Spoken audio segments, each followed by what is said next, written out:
सुरुचि तुम्हारे मन मौजी में बसती, इसीलिए तुम दुखी। भागवत में वेद की धर्म की परिभाषा सुखदेव जी कर रहे हैं। वेद प्रणहितो धर्म अधर्म तद विपर्यय।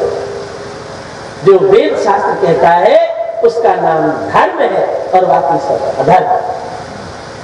ठीक, पूजा ध्यान जो कुछ करो ये सोचो रामायण में लिखा है कि नहीं, गीता में लिखा है कि नहीं, इसका नाम रामायण में है कि नहीं, गीता में है कि नहीं, भागवत में है कि नहीं।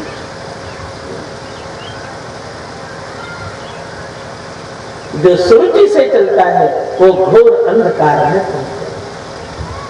आज भी आप आकाश में ध्रुव को देखते हैं। ध्रुव ने 6 महीने तप करके 5 वर्ष का ध्रुव भगवान को अवतार। ध्रुव के लिए जो भगवान का अवतार हुआ वो हरि अवतार, हरि रूप से भगवान ने अवतार लिया। और बहुत अच्छी तरह सुनो, अंतिम समय ध्रुव ने ऋषिकेश में तप किया। हरिद्वार से आगे ऋषिकेश, जहां हमारे भगवान विराजमान, ध्रुव जी की तपस्थली। और बहुत अच्छी तरह सुनो, जब ध्रुव जी भजन करके बैठे तो गंगा जी में आवाज आ रही थी। ध्रुव जी ने आसन लपेटा, चलने के लिए तैयार हो गए। जब ध्रुव जी जाने लगे तो गंगा जी प्रकट हो गई। गंगा जी ने कहा, ध्रुव कहाँ जा रहे हो? ध्रुव ने हाथ जोड़ करके कहा, माँ मैं तो आया था भजन करने, कि गंगा के किनारे भजन करूंगा, पर यहाँ तो आप ही इतना हल्ला मचा रही हो, हर हर हर हर हर हर हर हर हर, आप ही इतना हल्ला मचा रही हो। गंगा जी ने कहा, ध्रुव तू भजन करता है तो मैं भी तो भजन करती हूँ, हर हर हर हर हरि हरि हरि, मैं भी तो भजन करती हूँ। ध्रुव ने हाथ जोड़ करके कहा, गंगा माँ भजन तो करना चाहिए, अच्छी बात है, पर ऐसा भजन नहीं करना चाहिए कि दूसरे के भजन में बाधा पड़े। गंगा जी ने कहा, ध्रुव और जगह की गंगा में आवाज आएगी,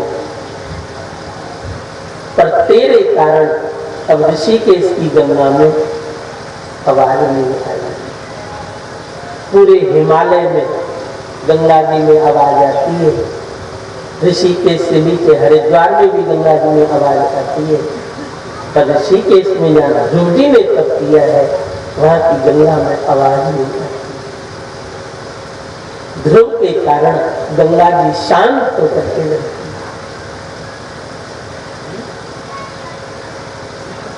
वहीं पर विमान लेकर के आए भगवान।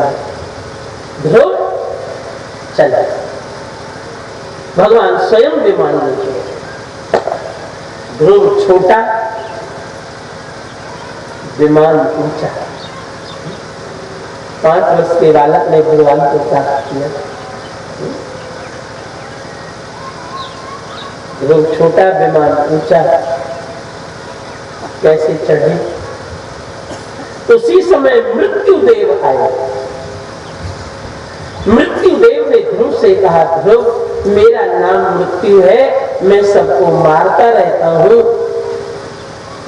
मेरा नाम मृत्यु है, मेरा उद्धार न मालूम कैसे होगा, मैं सबको मारता रहता हूँ। ध्रुव तुमको विमान पे चढ़ना है, सीढ़ी की जरूरत है, मैं अपना सिर झुकाता हूँ, मेरे सिर पर पैर रखे आप विमान में चढ़ो। मृत्यु के सिर पर पैर रख के ध्रुव जी विमान में चढ़े। मृत्यु मूर्धनि पदम दत्वा आरोहागमतम गृहम। मृत्यु के सिर पर पैर रख के ध्रुव जी विमान में चढ़े और भगवान ध्रुव को अपनी गोदी में लेके उत्तर दिशा की ओर बैठ गए। भगवान बोले, ध्रुव मैं भी अचल और आज से तू भी अचल। उत्तर दिशा में भगवान ध्रुव को लेकर के बैठे। क्या समझे आप? मुझे तो ऐसा लगता है ध्रुव हर समय उत्तर दिशा में ही रहते हैं। सब तारे चलते हैं, सूर्य चंद्रमा भी चलते हैं, पर ध्रुव उत्तर में है। अर्थात जैसे जैसे बुढ़ापा आवे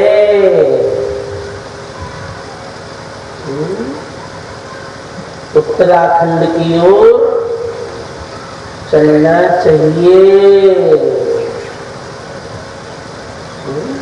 उत्तराखंड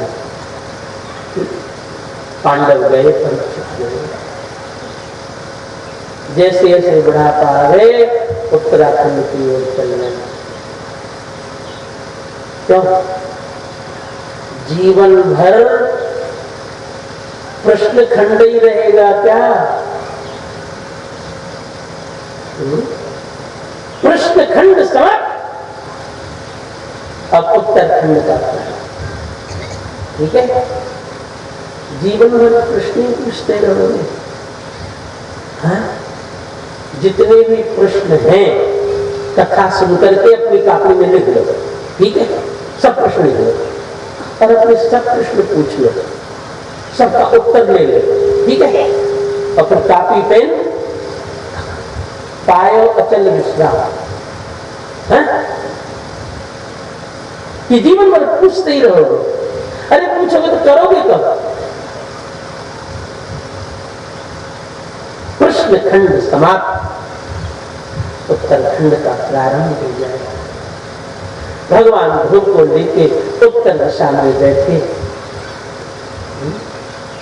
जब भगवान की गोदी में ध्रुव बैठे तो नारद जी ऋषिकेश में नाचने लगे, करताल लेके गंगा के किनारे नाचने लगे।